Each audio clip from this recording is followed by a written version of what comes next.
बहन थी, उससे छोटा भाई था। तो 2 भाई 1 बहन थे, 5 लोग इस घर में रहा करते थे। और प्रारंभ काल अति भी जो है विचित्र था, जिसमें यात्राएँ बड़ी विचित्र हुई, बड़ी भिक्षुकमय जीवन रहा। भिक्षा मांग करके पूरे गाँव में और भोजन में परिवार चलाया करते थे। इतने संपन्न नहीं थे, पिताजी भी कोई कार्य करते नहीं थे। तो इसी में एक तरफ भगवान का स्थान बना रहता था, एक तरफ रसोई बनी रहती थी, और एक तरफ जो है यहाँ तक कि भैंस भी बनी रहती थी, पशुशाला भी बनी रहती थी। लेकिन वही में अपना जीवन भगवान बागेश्वर बालाजी की कृपा से पूरा 14 वर्ष का वनवास इस स्थान पर मैंने गुजारा। वो जो विकट परिस्थितियाँ थी वो आध्यात्मिक यात्रा के लिए कितनी मददगार साबित हुई? उन्हीं विकट परिस्थितियों में ही हमारी अध्यात्म यात्रा प्रारंभ हुई। भगवत कृपा इन्हीं विकट परिस्थितियों से ही प्रारंभ हुई है। और हमारी दृष्टि तो ये कहती है कि जो कहावत आदिकाल से चली आ रही है कि भगवान जो भी करते हैं अच्छे करते हैं, अच्छा करते हैं, अच्छे के लिए करते हैं। तो ये बागेश्वर बालाजी की ही महिमा है कि इन स्थितियों में नहीं रहे होते तो उनसे लगन नहीं लगती। इन परिस्थितियों में रहे, यहाँ चलते रहे, यहाँ पर खेले हैं। यहाँ पर जो संकीर्णता है, उस संकीर्णता में व्यापकता की जो ललक थी, उस व्यापकता को पाने के लिए बागेश्वर बालाजी के चरणों में सिमरन, बागेश्वर बालाजी के चरणों का ध्यान, और जो है मन में भाव था कि इसके ऊपर एक छत डल जाए, ये भाव रहा। और वो अभी भी अधूरा है, अभी भी। शुरुआत जब ली तब यहाँ कथा करना, कथा सेंटर में जाकर कथाएँ करना, वो सुना है मैंने, वो कैसे? ये बड़ी विचित्र स्थिति थी। पिताजी कुछ कार्य करते, भोजन की व्यवस्था के लिए, जीविका चलाने के लिए हम बड़े थे, बहन और भाई, तो हमारे बड़ापन था।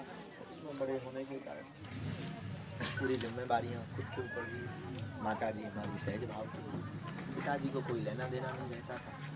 बस यहीं से हर पूर्णमासी अमावस्या एक थैला उठाते थे, और बचपन से ही तिलक लगाने का स्वभाव था। बाबा जी के चरणों में रहे, धोती पहनने का, धोती पहनते थे, अपनी बढ़िया कुर्ता पहनते थे। उस वक्त हमें स्मरण में है, आज भी एक कुर्ता हम रखे हैं। एक कुर्ता को हमने 1 महीना पहना होता। रोज रात को हम उसको साफ करके, यहाँ पर एक चीप डली रहती थी, यहाँ एक चीप बनी रहती थी, वो चीप में जो है कुर्ता को साफ कर लिया, एक यहाँ से वहाँ तक तार था, उस तार पर सूखने के लिए डाल देते थे।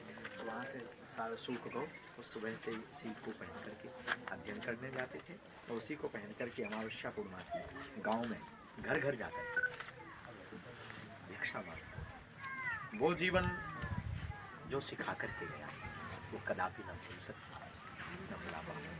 लेकिन उस जीवन ने मानवता का, वास्तविकता का खूब बोध करा, और उस जीवन से ही इस जीवन तक की यात्रा संपन्न हुई। ये भगवत आशीर्वाद था, बागेश्वर बालाजी की ही कृपा थी कि जो यहाँ पर जीवन गुजरा या इन स्थितियों में गुजरे। फिर इसके बाद में और बड़े हुआ है। 9 वर्ष की अवस्था से ही हम 8 वर्ष की अवस्था से ही रामायण पाठ, सत्यनारायण की कथा इत्यादि करने लगे, और सत्यनारायण की कथा गांव वाले लेवा जाते थे। जटाशंकर जो है यहाँ से 150 किलोमीटर दूर, वहाँ कथा वाचन का प्रचलन है। उस प्रचलन के लिए वहाँ कथाएँ बचती हैं। पुरोहित कर्मकांडी ब्राह्मण थे, कुछ पैसा मिल जाता, कुछ दक्षिणी मिल जाती थी। जाते अमावस्या को चले गए, वहाँ से 200-300 उस 200-300 रुपये में 200 रुपये का आटा, भोजन, नाश्ता, जो भी सामग्री करके तो ला करके माता जी को 20-25 रुपये। लेकिन कभी भी उन जीवन में ऐसा बोध नहीं हुआ भगवान ने उस वक्त तो हमारे लिए 5 रुपये सत्यनारायण की, 5 रुपये सत्यनारायण की कथा, 11 रुपये, 5-10 रुपये में सत्यनारायण की कथा। मैं स्मरण में है, 1 रुपये का पार्ले जी आया करता था, छोटा में 1 रुपये का पार्ले जी ले लो, 5 रुपये की शक्कर ले लो, 5 की पत्ती ले लो, कुछ।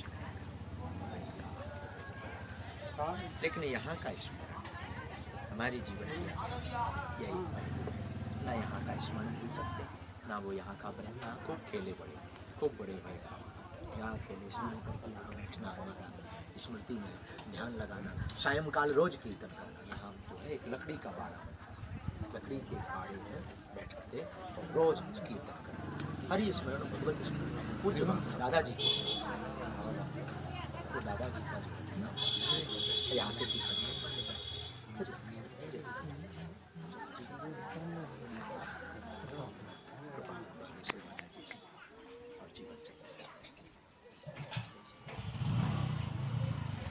राम की जय। सुखद अनुभव सुनने का अवसर मिल रहा है इसके माध्यम से हमको भी सबको भी कैमरे के माध्यम से चलिए धाम पे ही चलते हैं। कुछ और विषय है तो कैमरे अंदर में भी सीमित क्षमताएँ हैं बैटरी जाने लगी है तो इसको परसों हाँ परसों स्कूल किया था यहाँ तक हो गया।